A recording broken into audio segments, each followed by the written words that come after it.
3, 2. Hello, I'm Lyra Wolf, author of Truth and Other Lies and the Nine Worlds Rising series. I first want to thank you all so much for having me and letting me be a part of this special event. This really means a great deal to be invited. Just to give you all a little information about the book, Truth and Other Lies is the first book in my Nine Worlds Rising series, which focuses on our favorite trickster god, Loki.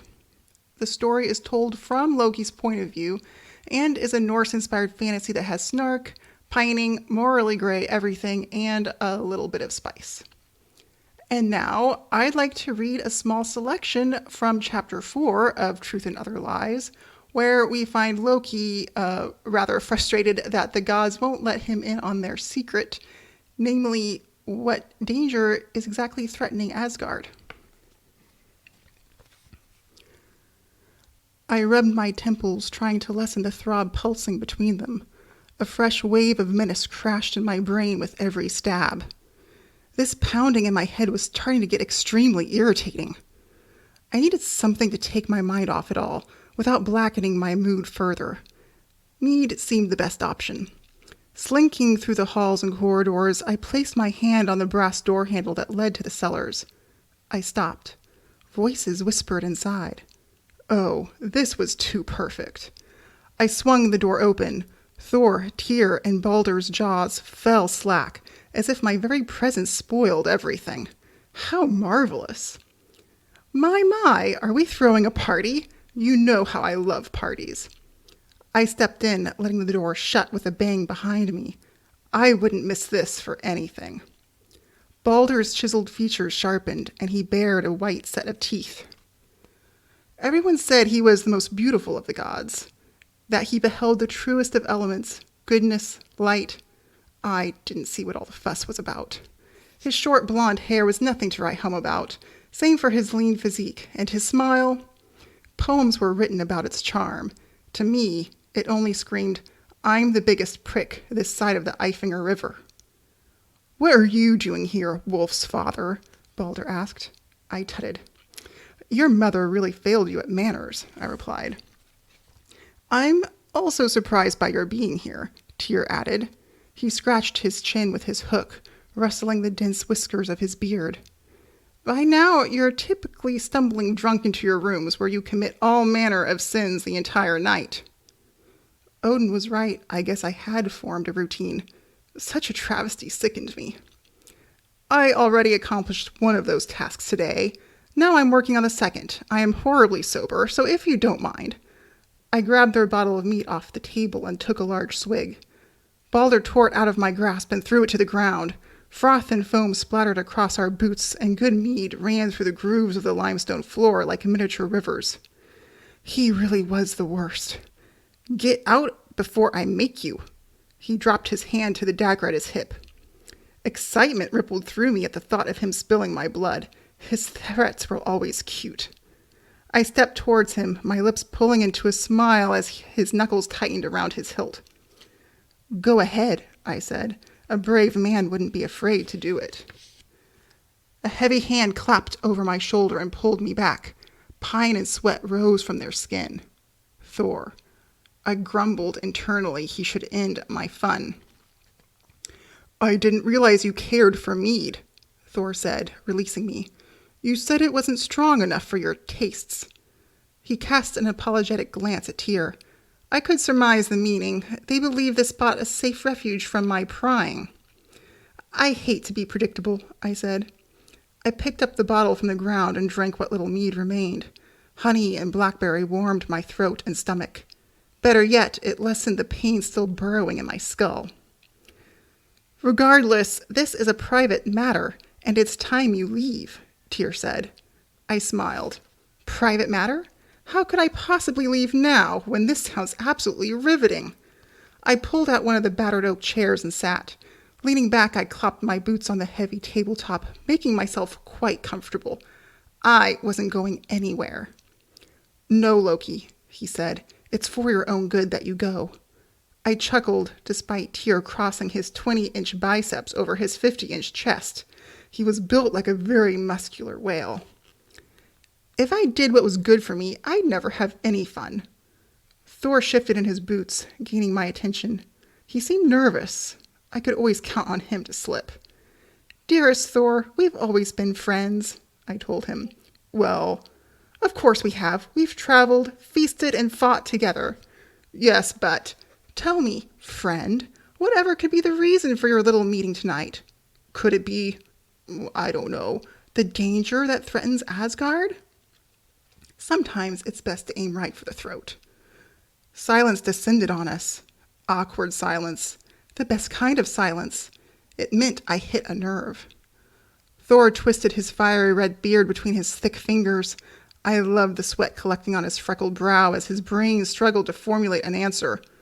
No, nothing like that, he spit out, scratching his head. Chaos flickered in his soul and rose from his skin like a woman's fine perfume. Liar. Being the god of chaos allowed me the ability to sense the turmoil in others, their lies. Except for Odin, that man was like a steel cage of secrets. So you were talking of the weather then? I asked. Only something crucial would bring you three together. We were just discussing a Jotun squabble, Tyr covered. The fallout from the wedding you caused, that's all. More lies, I smirked. I'm sure it is, I said. Irritation flared in me. They were persistent in keeping whatever this threat was for me. If I missed a good battle because of their tight lips, I would be extremely put out. You know how Jotnar can get, Balder said. You and your brood always cause trouble. I leapt from the table, letting my chair fall and crack against the limestone. My brood, I ground out. Don't forget most here share Jotun blood. Malice glinted in his blue eyes, the same blue as Odin's, and his sneer curled his flawless lips. True, but only you share blood from a Jotun father. Your Aesir mother was a whore to bear Faubauti spawn.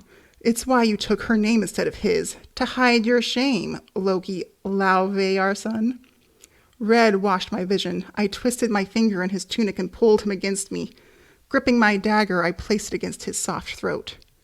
Do you recognize what this is? I said. Dwarven steel, the deadliest of all metals. It was a gift from my mother, the only thing I have of her.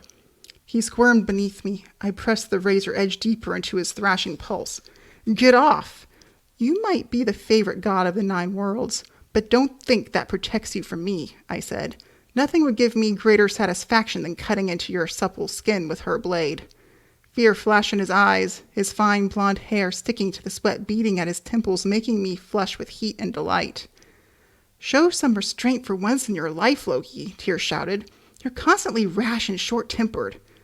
Noble Tyr, always trying to keep the peace, always a wet blanket.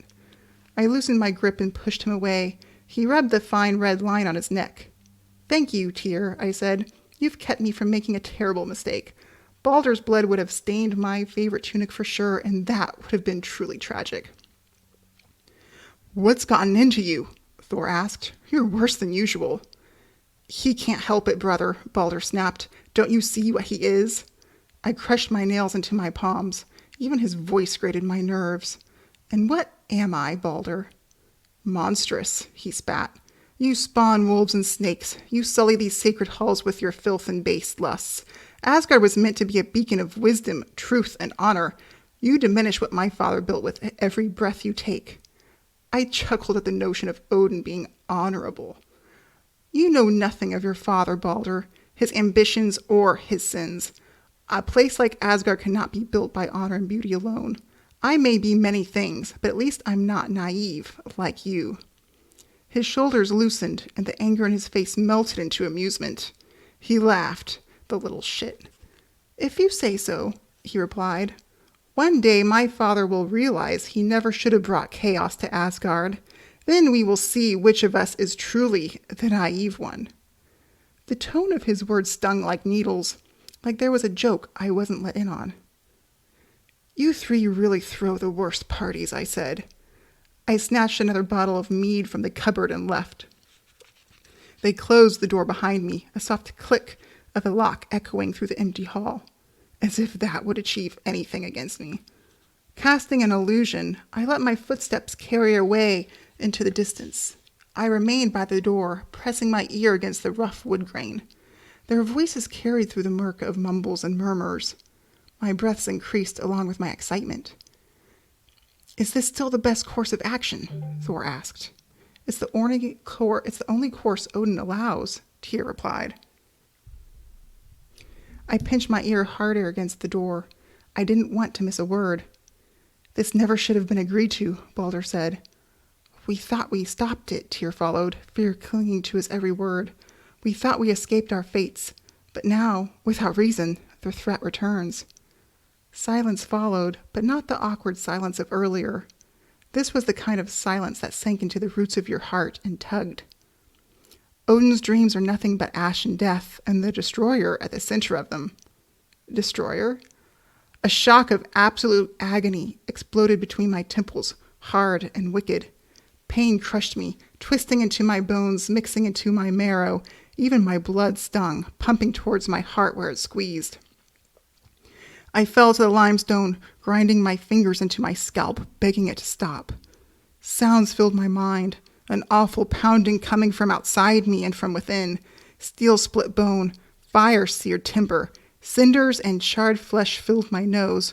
Horror overtook me. My headaches had never been like this before. Before were only warnings. This was real, and it wasn't fun anymore.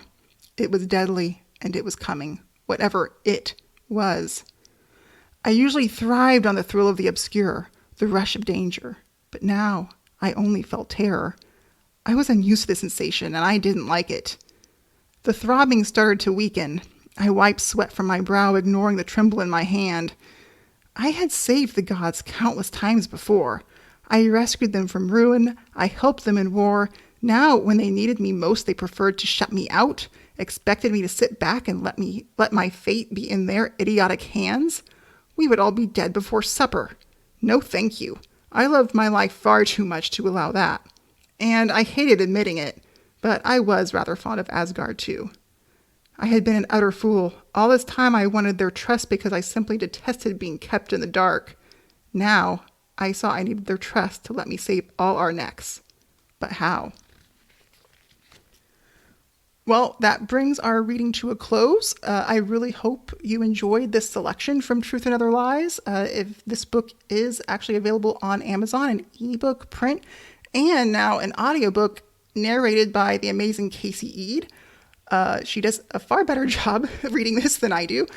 You may actually know her on TikTok as Murin007 or Loki from Norse, of course. You can also find this book in print at any online bookstore, or you can request it from your library. If you want, you can also find tropes and trigger warnings on my website at lyrawolf.com.